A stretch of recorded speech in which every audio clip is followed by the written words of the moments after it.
Hello! Good afternoon! May na-receive na naman akong flower. Ito na naman ang aking bagong flower. Maliliit na rose na white. My favorite talaga ito. Ayan ano. Hindi ba ang ganda? Hindi ko kasi nabidyohan yung nagdi-deliver.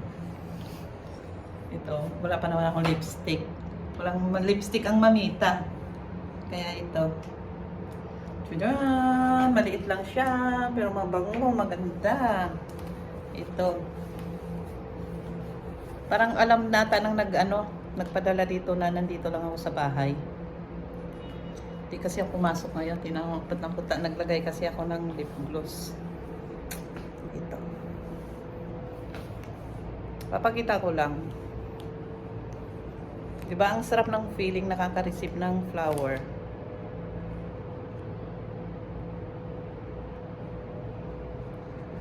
Thank you, thank you, thank you, thank you.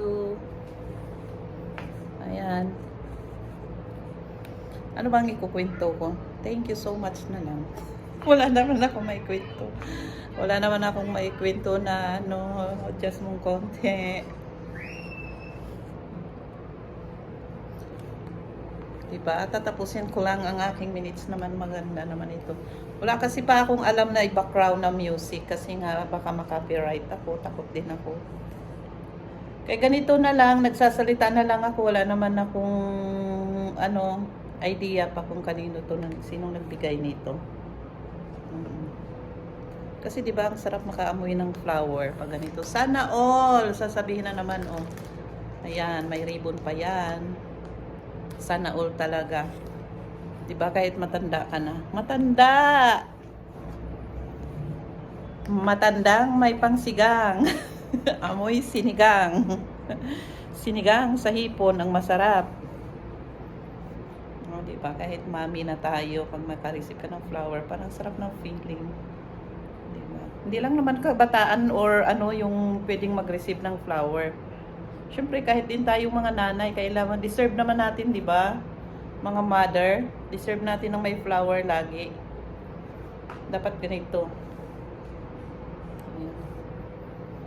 Parang alam ata na hindi akong pumasok ngayon sa salon, kaya ito na ang aking na-receive. Tadaan! Ayaw ko rin kumanta na paparinig kantahan ko sana i-background ko dito. Baka rin naman ako maka-copyright. Wag na lang, ganito na lang. Kwento-winto na lang. Tatayong mga mamita. Diba? Papakita ko rin ito sa aking apo. Wow! Sasabihin na naman. Thank you so much. Thank you for the flowers. Fresh siya. Fresh flower. I like it. Thank you, thank you, thank you. Bye. Thank you for watching.